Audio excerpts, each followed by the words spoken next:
Well, I had trouble here in trying to be clear, and I know why. It's because the language is not appropriate to what I'm analysing.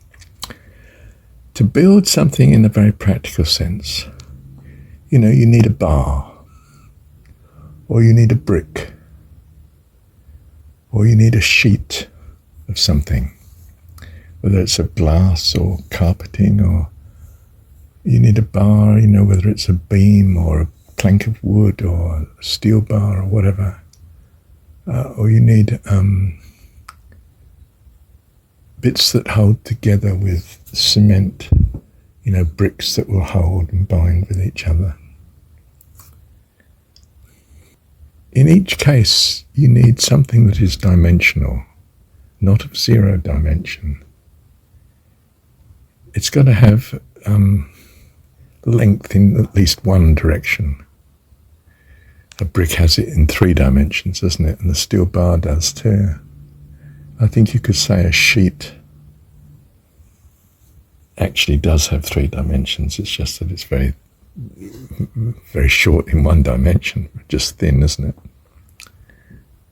The material that you use for building has to have an integrity that, well, more or less keeps its shape. I mean, it's okay if everything expands together at a constant rate, I suppose, but if they're going to expand and contract at different rates, different times, then your building is not stable, to say the least, and you're going to end up with a heap of rubble, aren't you?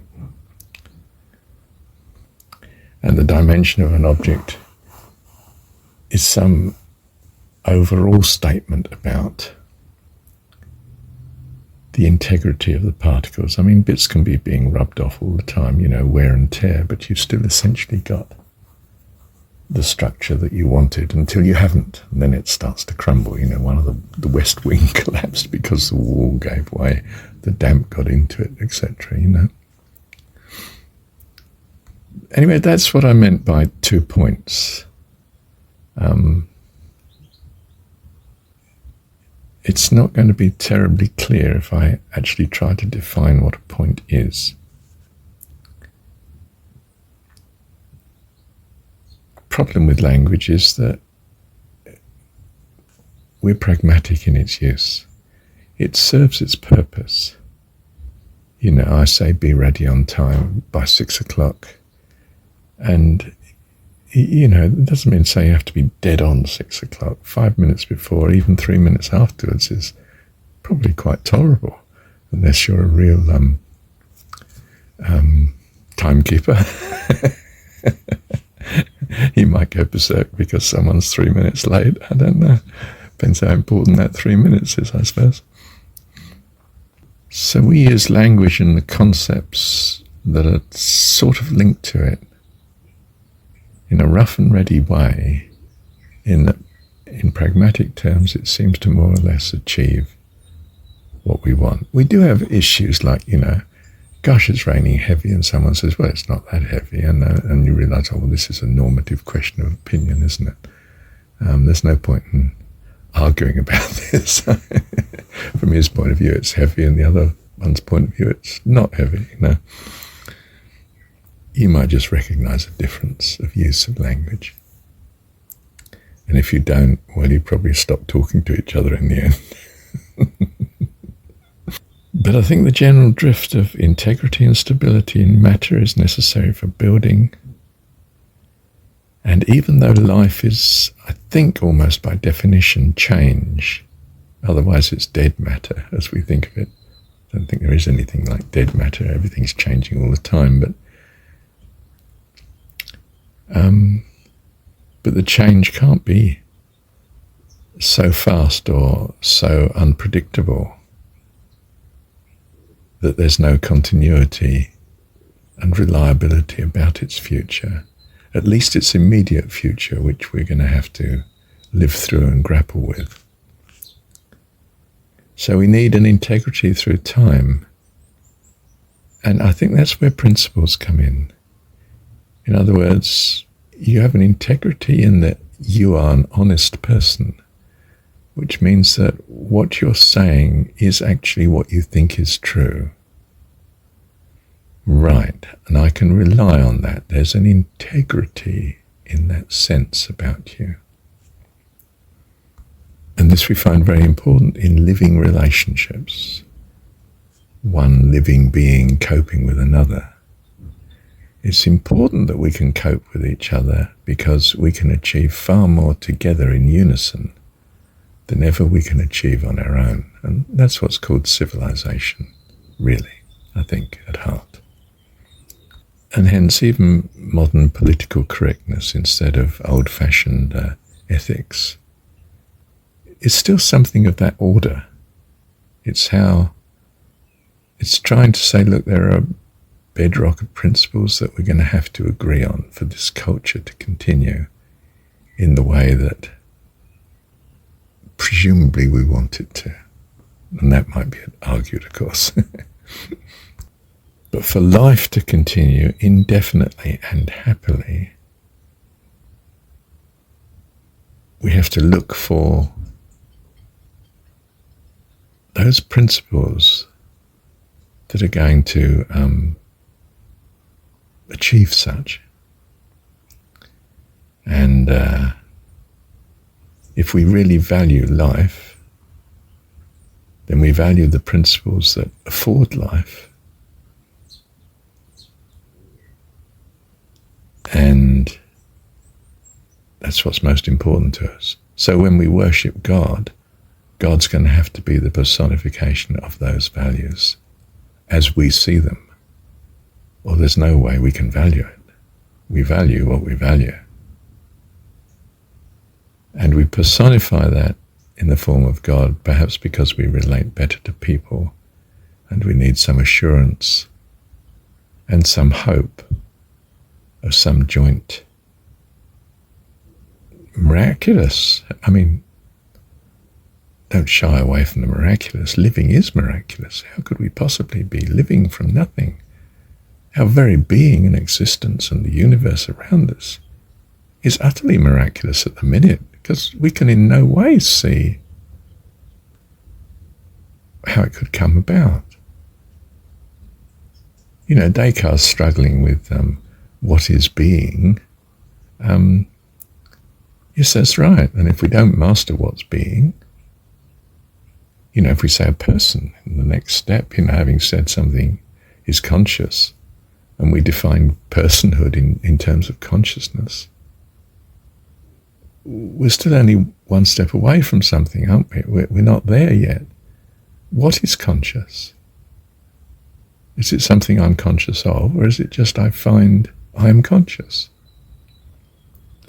At the minute, I have no explanation, no true understanding of what a person is, only in rough and ready terms of how I relate to the world around me and its other people. I got the distinct impression from time to time in the last recording that I'm back to my theory that really what we think of as matter, okay, the scientist sees as energy, and perhaps the whole thing is thought type energy. You know, I think of something, somewhere I have a volition to move my muscles, and something starts to happen in the physical world. The arm moves. You know, I manage to lift up a glass of water, whatever it is. But what was the cause? Well, it seems to be something to do with thought. How are thoughts actually generated and made? And, well, it's something to do with consciousness. But consciousness, existence of such, it is inexplicable. At present, we don't have any theory that says this results in consciousness. This is the cause of consciousness, from not being to being. And certainly from not anything to being, I mean, are we saying consciousness is something to do with what's inherently in all matter? If there's matter, there's consciousness, and that is the Eastern view, of course. You know, that the atoms themselves are minute, they may be, but they are each one conscious, endowed with an individuality. We don't see the individuality, we just fuzz over the generalities, and they look much the same. All hydrogen atoms are the same.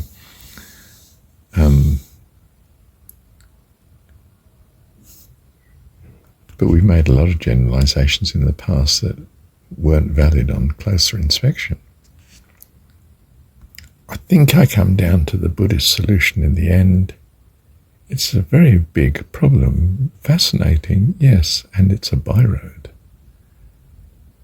Do what I've found works, if you want the blessing that I've found.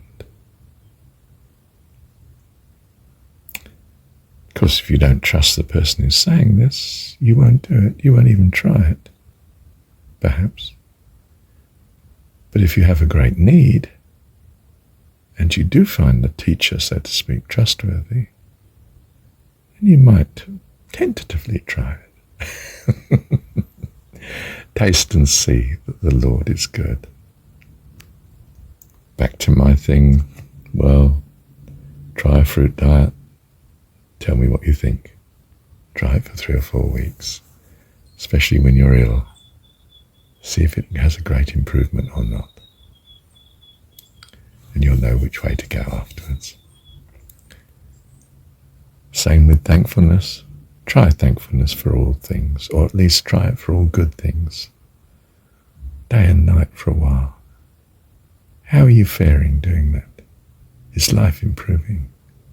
You'll know the way to go, whether to do it more or to give up. Similarly, of course, think of God in terms of your heavenly Dad, one who loves you. Does that make life better? Holding that view for a while. You'll know the way to go then, won't you? In other words, we should stop worshipping understanding. Understanding has been very useful in the locality of physical phenomena and human behavior at the social sciences.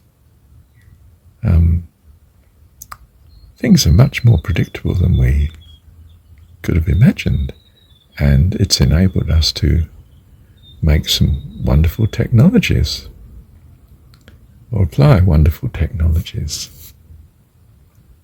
But such technologies, it's not clear, have much improved our happiness, joy, peace, love, fellowship, sense of meaning and purpose in life. We need to see what works truly in that field and not just assume it will look after itself.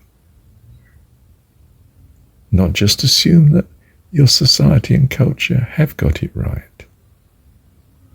After all, there seems much misery and unhappiness. So the Buddha approached this from the point of view of, well, all I'm interested in is getting rid of suffering.